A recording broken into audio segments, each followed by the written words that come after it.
But if he was here, maybe I would strangle him.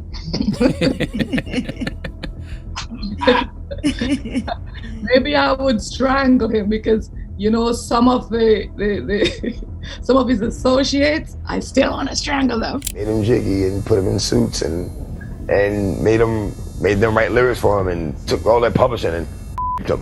You know what's crazy?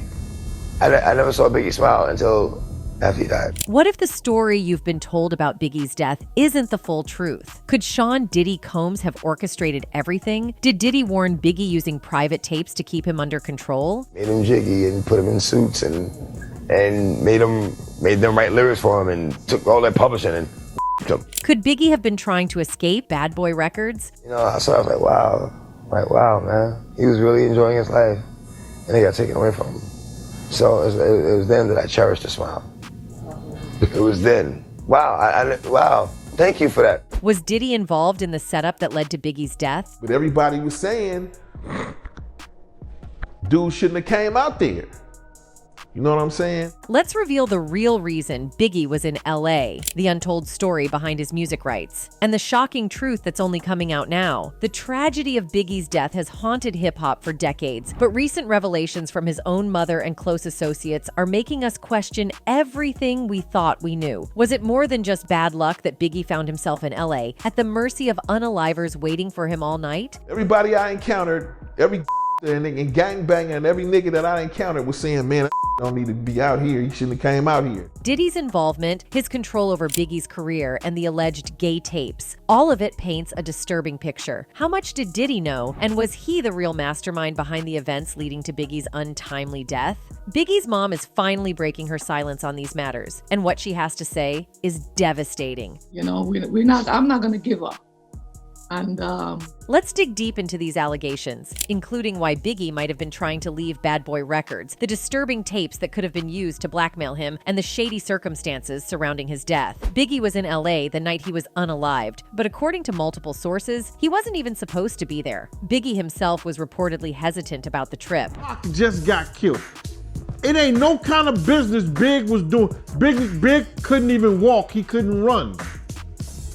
They was pushing him around in a wheelchair, brother. Tupac Shakur had been unalived in Las Vegas just months earlier, and tensions were still high between the East and West Coast rap scenes. Yet Diddy pressured Biggie to go, despite knowing the risks. Sources say Diddy had other motivations. Some allege he needed to secure Biggie's music rights and keep him under his thumb. And there are even darker rumors that Biggie was planning to leave Bad Boy Records altogether, which would have been disastrous for Diddy. One of the major reasons Biggie might have been trying to leave Bad Boy was a battle over music rights. Reports have surfaced that Diddy was withholding publishing from Biggie, and according to close friends, Biggie's lawyers were fighting tooth and nail to get back what was rightfully his. He wanted his marketing and his publishing back. That he said that the management that he had at the time, Mark Pitts and Wayne Barrows, who were Puff friends. It was well known in the industry that Diddy was relentless when it came to his artist royalties. Some say Diddy had warned Biggie that he'd be dead before getting his publishing back, a threat that seems even more chilling now in light of Biggie's unalivement. Listen, Kirk Burrows said that Puff told him,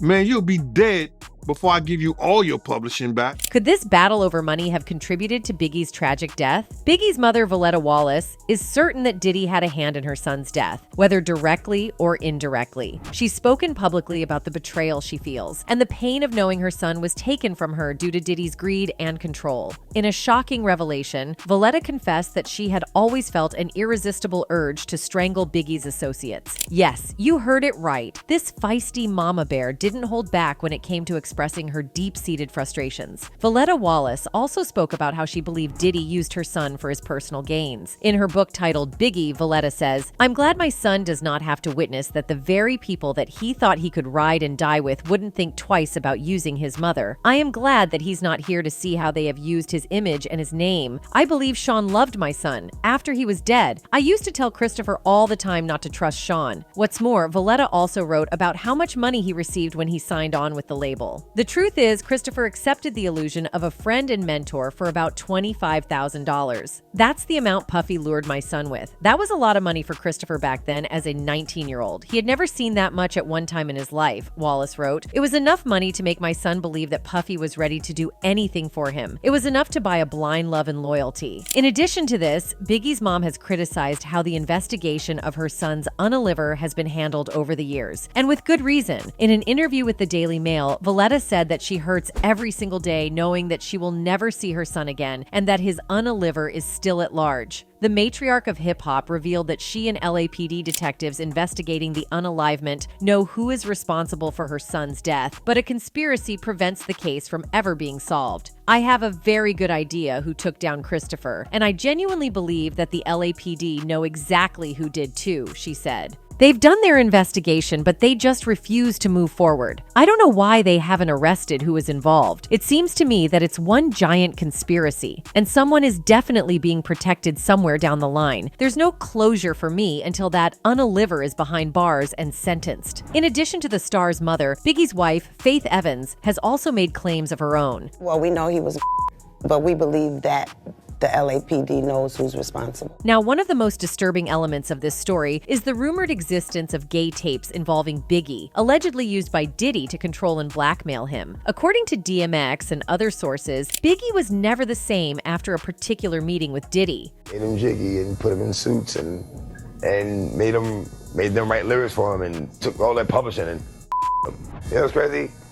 I never saw Biggie smile until after he died. The tapes supposedly captured compromising footage of Biggie, and the rumor is that Diddy used this material to keep him in check. Biggie's mom has hinted that Diddy manipulated her son in more ways than one, using these tapes as leverage to stop him from leaving Bad Boy Records. This aspect of Biggie's life has always been shrouded in mystery, but as more people come forward, the truth behind these rumors is becoming harder to ignore. Was Diddy's hold over Biggie more than just business? Perhaps the most telling sign of Diddy's fear of losing control over Biggie was the fact that Biggie was reportedly trying to leave Bad Boy Records shortly before his death. Multiple sources claim that Biggie had grown frustrated with Diddy's leadership and was seeking a way out. In an interview, Gene said that Biggie and Diddy weren't as close as Diddy portrays, and that Biggie was aware that Diddy was robbing him. Puff had robbed Big, and Big was robbing Puff. Gene also revealed that Biggie was planning on getting his publishing rights back from Diddy. He claimed that the late rapper had made moves to leave Bad Boy for a lucrative deal worth more than $60 million. Deal said he saw Biggie's Bad Boy contract when he had to watch over Diddy's briefcase during a flight. It outlined Big's earnings in increments of $250,000, but left publishing income in Puff's possession. When he asked Biggie about it, the rapper allegedly told him about his new deal and all the money he'd make. He showed me. It had Charlie Baltimore, Cameron, Lil Cease, Lil Kim, Junior Mafia, Tracy Lee, and the commission, he explained. I think the contract was for so many years for like $62 million. It comes out to $62 million. Biggie's departure would have been catastrophic for Diddy. Not only would he lose his biggest artist, but the fight over music royalties would have intensified. Was this the real reason Diddy wanted Biggie in LA? To ensure he never had the chance to leave? The night Biggie was unalived, he was leaving a party in LA. It was supposed to be a celebratory evening, but according to multiple witnesses, something felt off. Gene Deal, a former bodyguard for Diddy, has long claimed that Biggie's death wasn't a random drive-by shooting. Wasn't no drive-by. Car was standing there at the corner. We talk about all the time, bruh. The stories they tell, it's not truthful. Gene and others suggest that Biggie's death was planned and orchestrated. The shooters knew exactly where to be and when to strike. Could Diddy have been involved in the setup? In a separate interview, Gene revealed that Diddy lied to Biggie's mother about not knowing him because he knew that Gene would expose him and reveal what happened on the night of Biggie's death. He didn't tell Miss Wallace because he knew I wasn't gonna lie to Big's mama. He knew I was gonna tell Miss Wallace everything that happened. Gene Deal revealed that Miss Wallace had made inquiries about him with Diddy, but Diddy quickly denied knowing him. Apparently, the hip-hop mogul was afraid that Gene would tell Biggie's mother everything that happened on the night Biggie was unalived. What's more, Gene also revealed that on that fateful night, Biggie's car had been marked with a plethora of stickers. Now, you might think it's a trivial tidbit, but it's a smoking gun. Apparently, these cars were rented, and guess what? It's strictly against policy to slap stickers all over them. But it gets even weirder. Gene Deal dropped another bombshell bombshell, alleging that only one group could have possibly tampered with those rides, the street team hired by Bad Boy Records themselves. He insisted that they were the only ones with the golden opportunity and access to plant those incriminating stickers. And guess what? Diddy's car was completely sticker-free, adding a splash of suspicion to the mix. Because somebody wanted to know, yo, if y'all gonna get big, to go to the car with the stickers on. While the investigation into Biggie's tragic case unfolded, the head honcho of security let slip a tantalizing hint. He vaguely alluded to some mysterious tasks entrusted to the street team, but he conveniently kept the details under wraps. Now, with this fresh batch of information revealing an inside connection between the culprit and the victim, it seems highly probable that the mole within the street team had a pivotal role in orchestrating the diabolical scheme that separated Biggie's car from Diddy's. So only one that has an opportunity and only one that could have done that was somebody from the street team. What's more, Gene Deal dropped a major revelation about Diddy that shook everyone. Despite the growing tension between the East and West Coast rap scenes, Diddy, who was in charge of managing Biggie's career, failed to provide adequate security. This oversight seemed unbelievable, given the circumstances and dangers at the time. Gene also pointed to someone else he believed was working with Puffy to carry out the attack. According to Gene, he personally warned a member of Biggie's crew to avoid Puffy's planned route. This crew member, D-Rock, promised Gene he'd listen and stay away. However, things didn't go as planned, and D-Rock led Biggie to the now infamous after-party at the Peterson Museum, despite his earlier assurances. This unexpected turn of events raised suspicions about whether D-Rock was acting on his own or if someone else was pulling the strings behind the scenes. Gene didn't stop there. He brought up Kirk Burroughs' account, saying Biggie was originally set to fly to London with Kirk. But in an unexpected move, D-Rock convinced Biggie to stay back and attend the Peterson Museum after-party instead. These claims have stirred a lot of controversy, but they haven't led to any legal actions. Gene also revealed a troubling detail. Biggie's security team, consisting of 7 or 8 members, was mostly unarmed.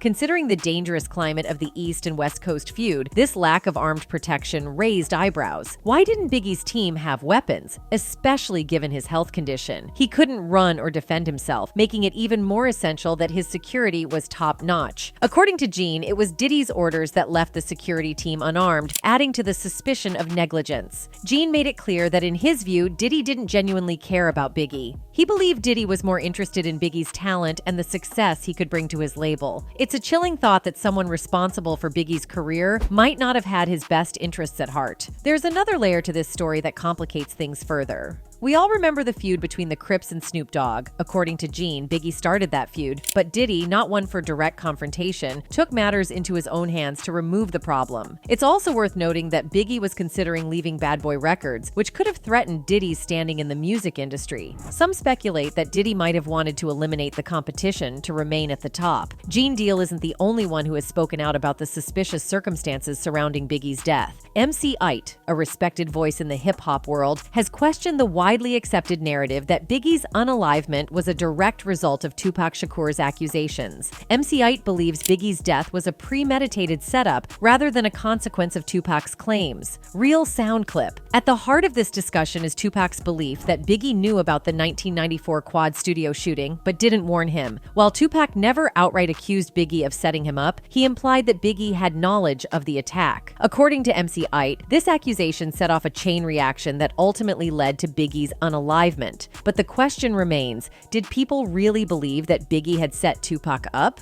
MC Ite and many others find this theory hard to believe. It seems unlikely that Biggie would have stayed silent if he knew about such a serious plot. The rivalry between Death Row and Bad Boy Records, representing the West and East Coasts respectively, was already at its peak. This feud fueled the tension that surrounded both Tupac and Biggie. MC Ite raised an important point. Would Biggie still be alive if this conflict between the two labels hadn't existed? According to him, the rivalry played a significant role in Biggie's death, and the animosity between the two sides overshadowed any direct accusations involving Tupac. MC Ite argued that Biggie's unalivement wasn't a random act, but a calculated move. Biggie had traveled to Los Angeles to promote his music, and it was during this trip that he lost his life. MC Ite emphasized that Biggie's decision to visit LA at such a tense time was a major mistake. He questioned whether Biggie would still be alive if he hadn't made that trip. Me being Biggie, would I have came to LA knowing Pac died and had animosity and the death row and beef was still going on? I would have never jumped on that motherfucking blank. Another voice in the conversation is Spice One, who shared his thoughts in a recent interview. Spice One was in Los Angeles during the time of Biggie's visit, and he vividly recalls the tension that hung in the air. According to him, it was widely known that Biggie's life was in danger when he decided to visit LA. Spice One remembers preparing for a night out with a friend named Rat, who was connected to some prominent West Coast figures. However, before they could go out, warnings started circulating that Biggie shouldn't be in LA at that time. Spice One had already been feeling uneasy about Biggie's visit, as emotions were still high following Tupac's death. The city was on edge, and many people foresaw the danger that Biggie's presence might bring. Spice One explained that Biggie underestimated the loyalty and love that Tupac commanded in California. Even though Biggie had a major presence in the hip-hop world, Spice One felt that Biggie didn't fully grasp how deeply people in LA were affected by Tupac's death. According to Spice One, some West Coast residents may have even warned Biggie not to visit LA during this volatile time. Fans have also questioned Diddy's decision to send Biggie to Los Angeles so soon after Tupac's unalivement. With the city still mourning Tupac's death, it didn't seem like a wise move for Biggie to be there. This decision only adds to the list of concerns surrounding the events leading up to Biggie's death. Everybody I encountered, every and gangbanger and every nigga that I encountered was saying, man, that don't need to be out here. He shouldn't have came out here. You know what I'm saying? In any case, there have been so many other theories on Diddy's involvement in Biggie's unalivement. Some people actually believe that Diddy was the intended target and not Biggie. This speculation was sparked by Gene, who claimed that he has evidence that suggests Diddy was the real target on the night Biggie was unalived. According to Deal, Diddy had a hit on him, which was meant to take place after a party at the Peterson Automotive Museum in Los Angeles, where Biggie was scheduled to perform. Deal alleges that Diddy's security team received a tip-off about the hit and moved Diddy to a hotel, leaving Biggie behind at the museum. Go nowhere that night. I said, Puff, I got some intel. The guys are coming to tonight at the museum party. The hitman allegedly mistook Biggie for Diddy and opened fire on his SUV as it left the museum. Deal's claims are not new. In fact, Jaguar Wright, a neo-soul singer and former member of The Roots, has also made claims about Diddy's involvement in the death of the rapper. In a recent interview with the Hip Hop Uncensored podcast, Wright alleged that Diddy had a role in Biggie's unalivement and that she had heard about it from people who were close to the situation. Jaguar revealed that Diddy had a motive for wanting Biggie dead, as he saw the rapper as a threat to his own success in the music industry. Jaguar also talked about how Diddy benefited off Biggie's death. Puffy has been making money off of Biggie's name for longer than Biggie was alive. People keep forgetting he hadn't turned 25 yet. He was still 24 when he died. The Notorious Big was one of the most iconic figures in hip-hop history. His untimely death on March 9, 1997 sent shockwaves through the music industry and beyond, and remains one of the most controversial and mysterious cases in modern history. Biggie was born in Brooklyn, New York in 1972 and quickly made a name for himself in the city's underground rap scene. He signed with Sean P. Diddy Combs' label, Bad Boy Records, in 1992 and released his debut album, Ready to Die, in 1994. The album was a critical and commercial success, establishing Biggie as one of the most talented and influential rappers of his generation. But despite his success, Biggie's life was plagued by controversy and violence. The more money you make, the more problems you get. And jealousy and envy is just something that comes with the territory, man. A lot of people, it's just negative energy. He was involved in a heated feud with rapper Tupac Shakur, who was also gunned down in 1996. Many believe that the two unalivements were connected, and that they were the result of an ongoing feud between rival hip-hop groups on the East and West Coasts. On the night of his death, Biggie attended a party hosted by Vibe magazine in Los Angeles. After leaving the party, he was riding in the front seat of a GMC Suburban when a vehicle pulled up beside him and opened fire. Biggie was hit 4 times, including a fatal shot to the chest. He was rushed to Cedars-Sinai Medical Center, where he was pronounced dead less than an hour later. The circumstances surrounding Biggie's death remain unclear to this day. Despite a massive investigation and multiple leads, the case went unsolved for nearly a decade. Many theories and rumors have circulated over the years, including allegations of police corruption and involvement by rival gangs. Some even believe that Biggie's death was orchestrated by people within the music industry itself. himself. In the years after Biggie's death, his impact on hip-hop only grew. He's now recognized as one of the most influential artists in the genre, inspiring new generations with his music. But for those closest to him, his family, friends, and fans, the pain of losing him never fully went away. Biggie's mother, Voletta Wallace, became a fierce advocate for justice. She spent years trying to uncover the truth about who was really responsible for her son's unalivement. Voletta has made public pleas, asking anyone with information to step forward and cooperate with authorities. Beyond seeking justice, she's also been committed to keeping Biggie's legacy alive. She's taken charge of managing his estate and created the Christopher Wallace Memorial Foundation, which offers educational opportunities to kids in Brooklyn, the same community where Biggie grew up. With new revelations surfacing, Biggie's death is being looked at through a different lens. Diddy's role in the story is being questioned more than ever, while Voletta Wallace continues to speak out, determined to bring the full truth to light. As more people, former friends, bodyguards, and even fellow artists come forward with their stories, it's becoming clear there's much more to Biggie's death than we ever knew. Anyway, that's it for this video, folks. Bye!